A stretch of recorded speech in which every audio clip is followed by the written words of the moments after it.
Hello everyone, my name is Luiz. I have been working as a postdoc at the University of Florida over the last 2 years, and I've been working mostly with machine learning for applications in the cybersecurity field.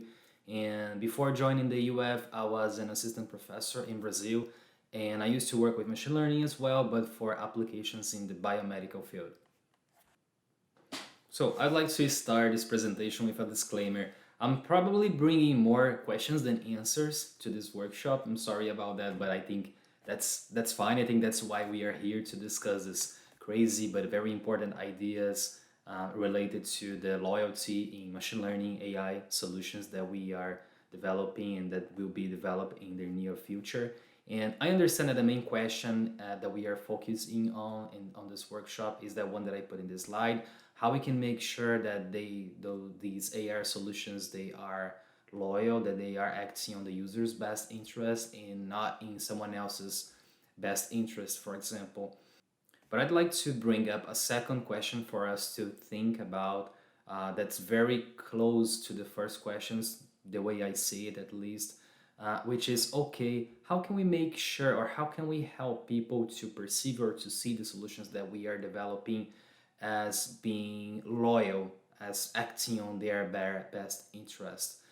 This concerns me a little bit because, okay, we might come up with a bunch of metrics to measure how loyal the system is, but if we are not able to get people trusting that the system is actually reliable and actually loyal, it might be hard for us or a challenge for us to translate the solutions that we are developing into practice. So let me discuss a little bit more about it in the next slides. Okay, so before I start, let me give you some background.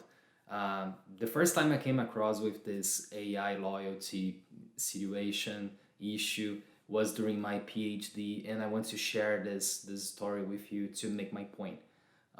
So for my PhD, I was trying to handle the problem of falls in the elderly population because this is a very important thing to look into. It's a major cause of death among this population. It also causes a lot of expenses and suffering for these people as well. So my main goal during this project was to detect whether older adults were at a low or a high risk of falling in the next, let's say, 6 months. Okay, but why is this important? I think this is relatively easy to answer this question. If we get to know that an older adult has an increased risk of falling the next year, let's say, well, we can take a lot of measures to try to prevent this from happening. For example, we can have this person undergoing some rehabilitation protocols or taking certain medicines or even adjusting their households or buying specific types of shoes or clothing, for example. We have a lot of measures that fall into this preventive care umbrella. So that's how doctors have been identifying older adults under high risk of falling. There is a test for this identification, which is called Balance Evaluation System Test, also known as BEST test, and it's very common in the clinical setting. And well, doctors usually have the patient doing a series of exercises, for example, stretching their arms, stretching their legs, and actually not only doctors, but it involves a whole staff of healthcare workers.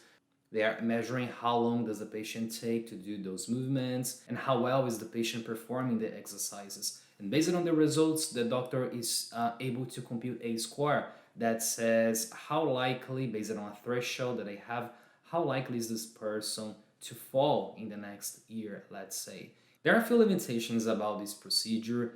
It is expensive because there is a lot of healthcare workers involved. It is somewhat risky to the patients because they need to perform a series of exercises, and it's time consuming as well because it usually takes several minutes, 15 minutes, 20 minutes to get this procedure done. So there are some limitations about it. So I'd like to briefly talk about my contribution for my PhD project. So what I did was the following. I developed a machine learning model to predict whether or not a given older subject had high risk of falling or low risk of falling, but not based on that score that I mentioned in the previous slide. Instead, based on a signal that's easier to collect. So basically, we can just put the patient on a device called Force platform, and this device is going to record the oscillations of the body of the person. And of course, when we get old, we tend to oscillate more, which means that we are not very good at maintaining balance safely anymore, and we can capture this information through the signal. So that's the signal that I use as an input for the machine learning model, and I was able to predict risk of falling with 90% of accuracy, which is an interesting result. And this solution has some advantages. For example, it's less costly than the other approaches, is relatively easier for both patients and the healthcare workers. It takes only 1 minute to collect this data, and it's also less risky for the patients as well. They just need to be here on this device and stay here for 1 minute and just stand as still as possible, so it's relatively safe. I then decided to talk to a group of doctors, and well, they told me something that surprised me a little bit. And I'm gonna quote what they told me.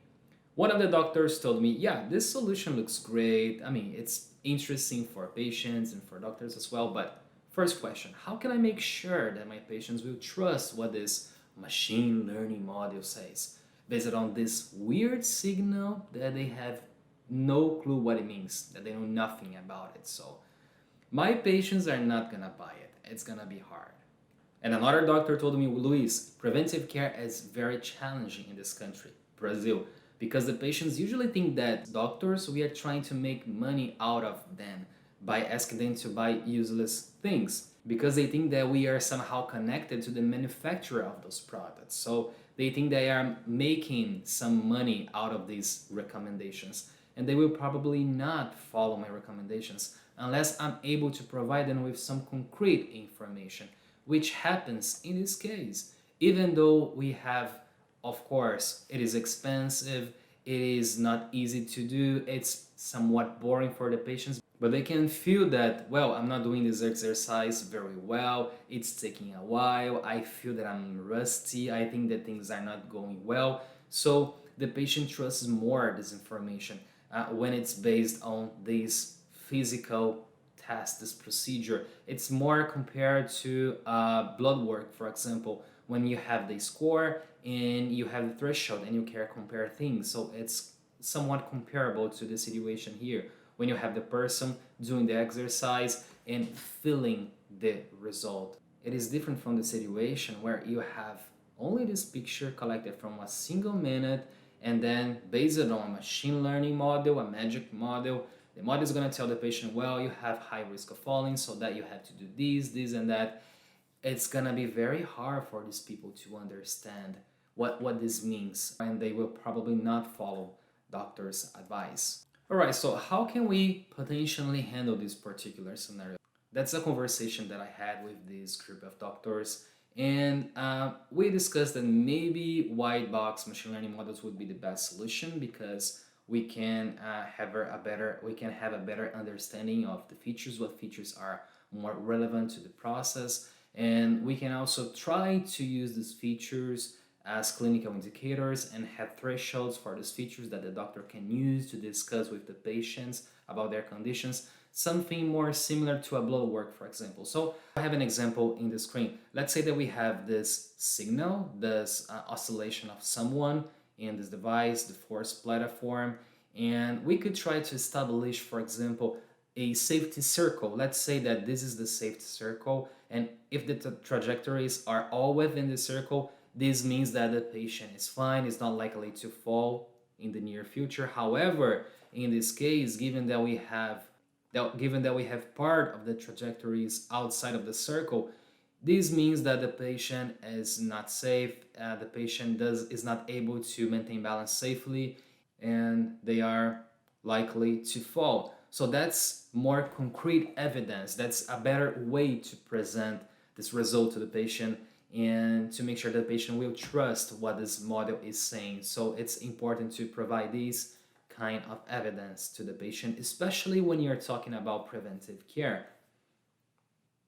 So my conclusion here is that, of course, it is definitely important to find ways to measure how loyal these artificial intelligence solutions are, but we also need to think about, okay, how can we explain this to the general population? Maybe these metrics, they are useful for computer scientists, but what about other groups of people? Depending on the context, we might need to come up with different, more concrete and easier to understand evidence. So I think that we, the technical experts, we need to understand the particularities of each context and take this into account while designing the solutions.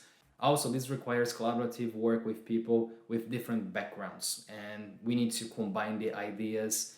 And if I'm designing something to be used in the medical setting, I need to talk to people who work in this setting and get their thoughts and opinions into account while designing these solutions. And I guess that's it. Thank you.